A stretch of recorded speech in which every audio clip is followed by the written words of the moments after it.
I've been working on a tofu sauce to put on either salad or noodles, and I think I have the one I love. Let me show you how I did it, and you can make it too. I'll be demonstrating in the large Chef Sophie mortar and pestle. You could certainly use a food processor or a blender if you prefer to do so. I started with about half a colander full, such a fancy measurement, of fresh vegetables, straight from the garden. Mine are those listed here, but I plan to vary that seasonally. Once cut up to be moderately fine, it was about 2 cups of vegetables, and into the bowl they go.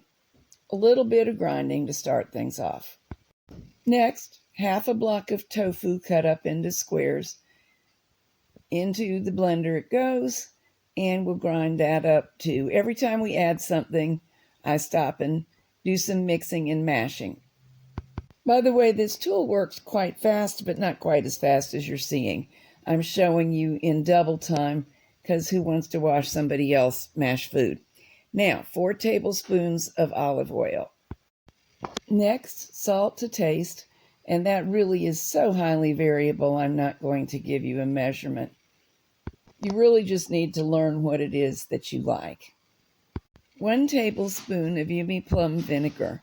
This has a wonderfully complicated briny taste, and it's not all that acidic, so it adds a lot of the intense flavor that I wanted.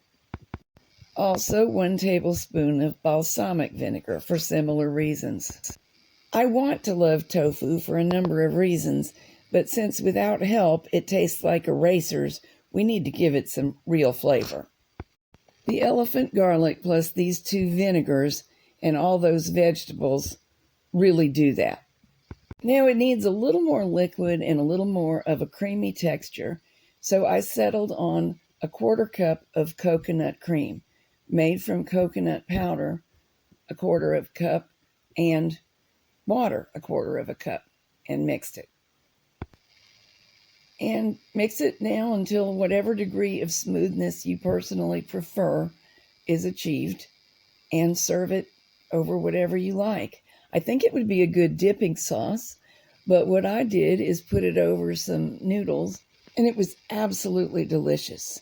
The noodles are sort of soba noodles. It's my own recipe, and I'm perfecting it, and shortly I'll share that with you too. But this is really yummy.